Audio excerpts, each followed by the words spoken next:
Good day everyone, my name is Ivy Dequit. Today we will be discussing the chemical control. So, what is chemical control? So, chemical control means muna siya ang mga chemical nga ginagamit para kontrolon ang pest o mga diseases o mga unwanted weeds. So, for example is pesticides, herbicides, and fungicides.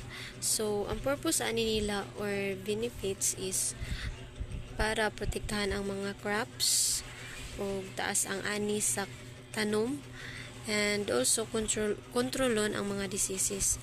So unsay effects aning chemical?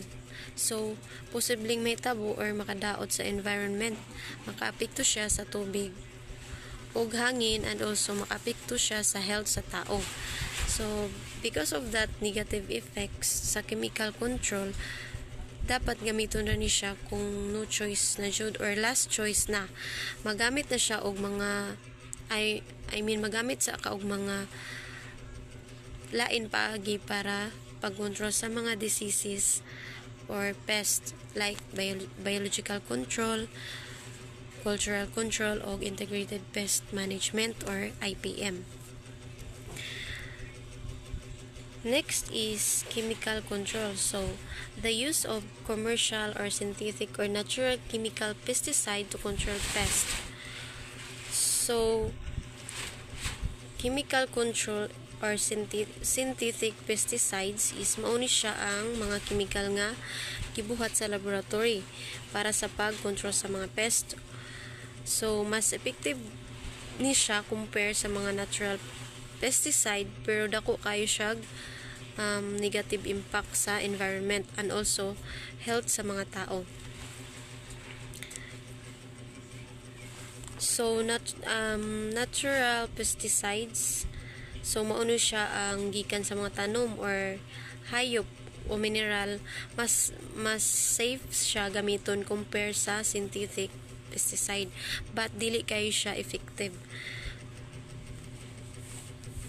Next is pesticides. So, pesticides is any substances or product of mixture of substances, adjuvants, including active ingredients, and pesticide formulation which aims to control, prevent, destroy, repel, or mitigate directly or indirect pest. So, kanisi pesticide is mao ni siya ang mga ingredients or substances nga gisago sa adjuvants nga naa siya active ingredients ug mga formulation sa pesticides. Next is adjuvants. So mao ni siya ang mga ingredients nga isago sa pesticide para mas effective para mo dikit jud siya sa dahon labi na sa labi na og muulan. So here's the pesticides and pest control. So we have acaricides or miticides. So ang iyang ginakontrol nga pest is mites, ticks, and spiders. And we have arboricides, pest control trees, shrubs, and bushes. Avicides, pest control is birds. Bactericides, so ang iyang ginakontrol is bacteria. Next is fungicides, pest control, fungi. Herbicides, ginakontrol niya ang weeds. Insecticides, ginakontrol niya ang mga insects. Molluscicides, ginakontrol niya ang mollusk or snails, slugs. And nematicides, ginakontrol niya ang mga nematodes. Pesticides, pest controlled fishes. And rodenticides, ginakontrol niya ang mga rodents. Next is insecticide. So either natural or chemical types pesticides which control insect pest. So insecticide is mao ni siya ang gamiton pag-control sa pest and diseases, either chemical or natural. So next is an active ingredient. The component of a pesticide which is responsible for its toxic effects. So meaning mao ni siya ang chemical nga maghatag og para mas effective ang pesticide. Next is attractants.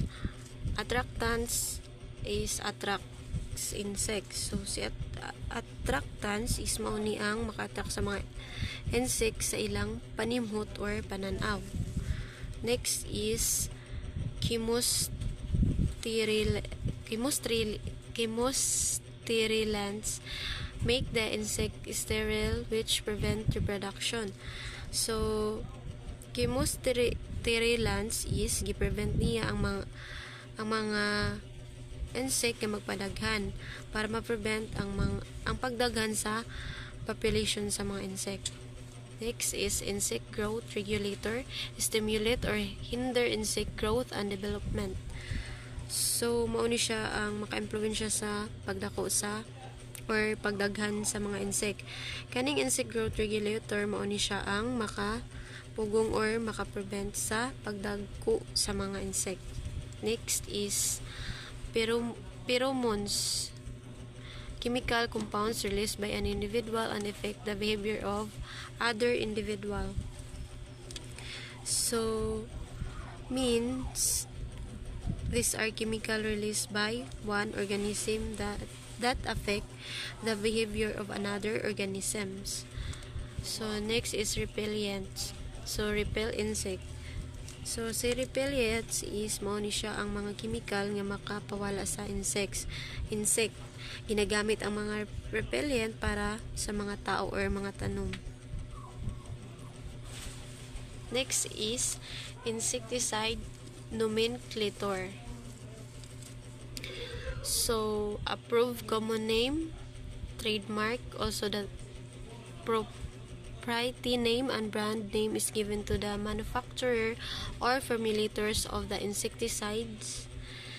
Next is chemical name, provides a description of the insecticide structure and its form following the rules set by International Union of Pure and Applied and Chemistry or IUPAC. So example, na siya common name, na siya trade name, and napod siya chemical name. So here's the example. Next is type of formulation. So first we have aqueous solution or AC. So active material that readily dissolve in water but not in organic compounds. So meaning ang iyang active ingredients is dali matunaw or mawala sa tubig pero dili sa mga organic compound. Next is emulsifiable concentrate or EC. Active materials that do not dissolve in water which are first dissolved in organic solvent or benzene and xylene. So diri is iyang active materials dili matunaw sa tubig. Ang unang matunaw sa mga organic solvent like benzene and xylene. Pag isagol sa tubig mahimong emulsion. So next is water soluble powder or WSP. Active materials in powder form that readily dissolve in water. So ang mga active material nga powder dali matunaw sa tubig. Next is wettable powders or WP. When the active material do not dissolve in organic compound or water, the material is made into finely ground powder which when mixed with dispersing agent will form a suspension. So, ang mga active materials dili siya matunaw sa organic compound o sa tubig. So, like gipino-pino siya o isagol sa dispersing agent para mabuo ang suspension. Next is granules or pellets. The active material is mixed with inert ingredient then form into particles about the size of coarse sugar or pellets. So, ang mga active materials is isagol sa inert nga materials o gipino or kanang gagmay na siya or mura na siya butil sa mga mura na siya butil nga pareha kadako sa sugar o mga pilit. Mas dali gamiton siya para mas kontrolado ang pagdaghan.